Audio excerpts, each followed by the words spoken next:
Está convocada a seleção brasileira pela primeira vez em 2022. Ano importante, ano da Copa do Mundo. Temos que falar da lista, que não é uma tragédia. Não é, tem pontos positivos na lista. Mas as explicações do Tite para algumas situações que são, sim, importantes, elas preocupam pela falta de substância, sabe? Pela falta de justificativas concretas. Por uma sensação cada vez mais presente nas falas do Tite de que tem um mar de incoerência do qual ele se enfiou, está se afogando, enfim, que fica muito complicado para um treinador de uma seleção desse porte, né? Então vamos falar desse assunto aqui no vídeo, pedindo para você deixar o seu primeiro like em 2022, se inscrever no canal, ativar o sininho das notificações aí também. Ano bem importante que se apresenta, que começa agora. Bom, você ter Vinícius Júnior na seleção, acho que é uma imposição, dessa vez convocado de fato e não por um corte, como foi na convocação de novembro, no lugar do Firmino. Vinícius hoje é uma realidade no maior clube do mundo, é consolidado, tem ótimos números, vive a melhor temporada da vida, super confiante, adaptado, enfim, jogando no alto nível, todas as credenciais técnicas, de postura, de comportamento para vestir uma camisa do porte da seleção brasileira e até para ser titular dessa seleção. Então esse é um ponto legal, muito bom ver o Rodrigo ter uma outra chance, muito bom a gente ver o Bruno Guimarães, que eu acho que é um cara também cada vez mais consolidado nessa seleção, enfim, você tem coisas positivas aí na convocação do Tite. Acho que a questão dos três goleiros ela está encerrada, serão esses três mesmo. Talvez fizesse sentido agora, pela proximidade desses jogos contra Equador e Paraguai com a disputa do Mundial de Clubes, você deixar o Everton fora dessa lista, para ele estar treinando, fazendo toda a pré-temporada do Palmeiras, os primeiros jogos do Paulista, até a viagem e tal, e numa dessa, por mais que você já tenha definido os três goleiros, mas você pode ter uma ou outra eventualidade ao longo de um ano, porque a Copa é só em novembro.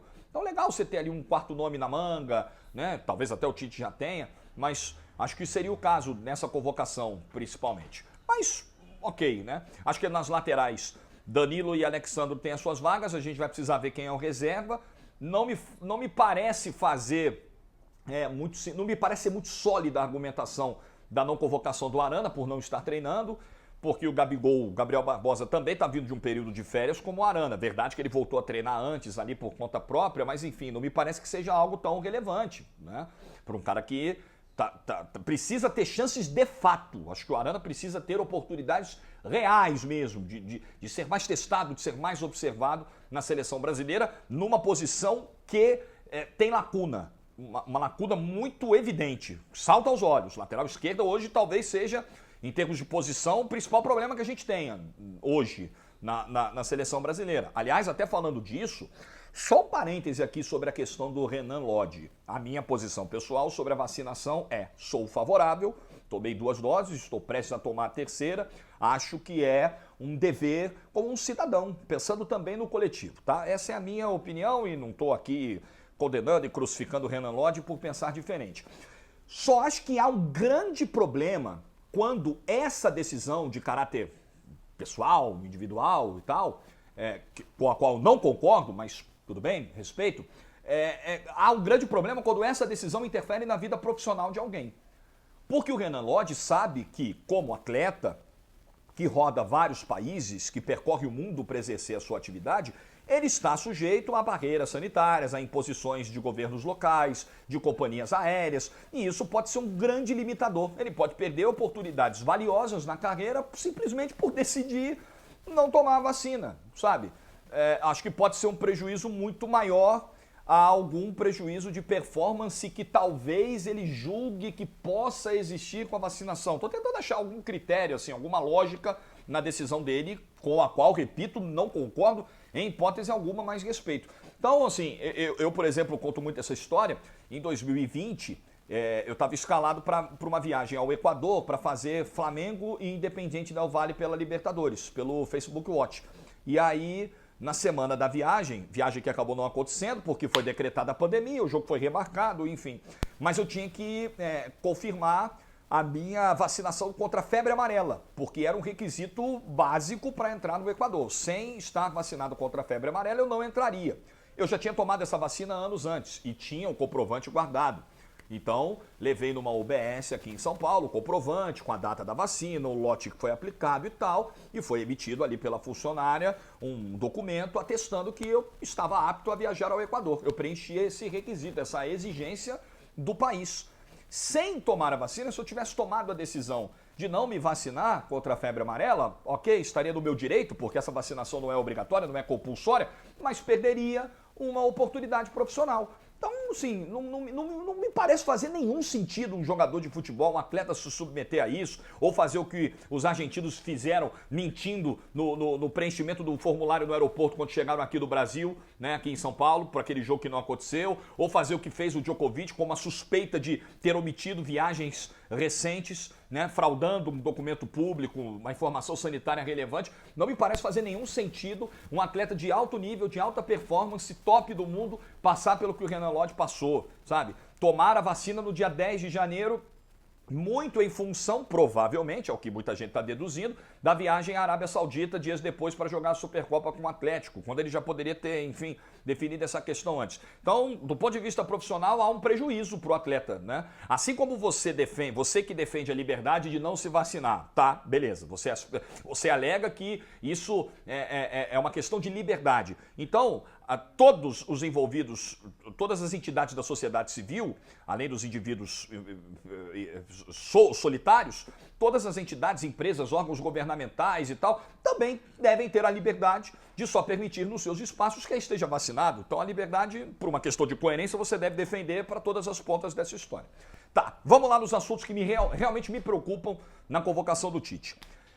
A convocação do Daniel Alves, ela, de um ponto de vista técnico, talvez físico, ela não me parece fazer sentido, assim, né? A gente viu a dificuldade do Daniel, por exemplo, com o Vinícius no clássico da Supercopa, assim, só um ponto. Me parece ser um cara de confiança do Tite. Enfim, o Daniel estará na Copa de alguma forma, né? Felipe Coutinho, essa me parece a mais inexplicável situação de convocação da seleção. E ali é que me preocupa a questão da pouca coerência do Tite para algumas decisões que ele toma e na dificuldade que ele tem para explicá-las, porque não há explicações. A resposta que o Tite deu, a primeira resposta à convocação do Coutinho, até se queixando do repórter ter dito que externamente a impressão que se tinha era de que não havia justificativa para esse chamado, e o repórter em nenhum momento falou da imprensa toda, ele falou de uma realidade dele e das pessoas próximas. Isso para mim ficou perfeitamente compreensível na pergunta que foi feita, mas o Tite quis dar uma invertida, enfim. A total ausência de algo concreto que desse substância a esse chamado do Coutinho. A resposta do Tite se baseou numa esperança futura. Olha, a gente tem aqui o histórico do jogador e tal, e a gente espera, a gente acredita que o jogador possa voltar a performar num ótimo nível. Então, o Tite, em vários momentos na coletiva, ele diz que existem 3 fatores, né, que pesam muito para a convocação, e o primeiro dos 3 que ele cita é a performance no momento, é o status atual daquele jogador. Por aí já não se justificaria a contratação do Coutinho, que teve lesão, que não joga em alto nível há muito tempo, que acabou de ir para o Aston Villa, que vai tentar uma nova realidade, se firmar num time que já tem 11 titulares consolidados. O Coutinho não chega para ser titular no Aston Villa, ele chega para talvez brigar por uma vaga, ou para ser um reserva utilizado com alguma frequência em rotações e tudo mais. Então por esse critério adotado pelo próprio Tite, ok. Mais à frente, já quase na parte final da coletiva, o Tite fala sobre o Firmino. E aí ele diz, poxa, o Firmino está ausente pelo histórico recente de lesões e tal. Puxa, valeu pro Firmino, mas não valeu pro Coutinho? Acho que seria honesto, e é direito de qualquer treinador de seleção. Enfim, é direito, né? Aí se os empregadores vão concordar com isso ou não é uma outra história. Se o gestor vai olhar para isso com bons olhos ou não, beleza.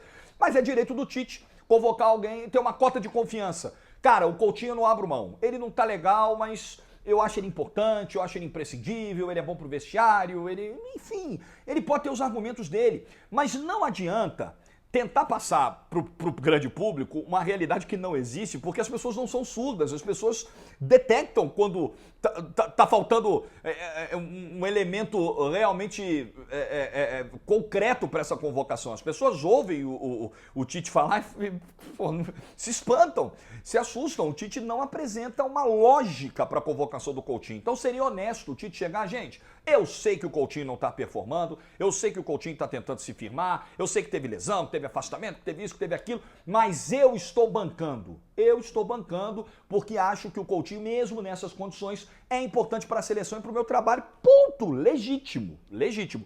Acho que seria criticado da mesma forma, né? Porque e isso é mais ou menos o que ele fez na resposta. Só faltou ser textual a esse ponto.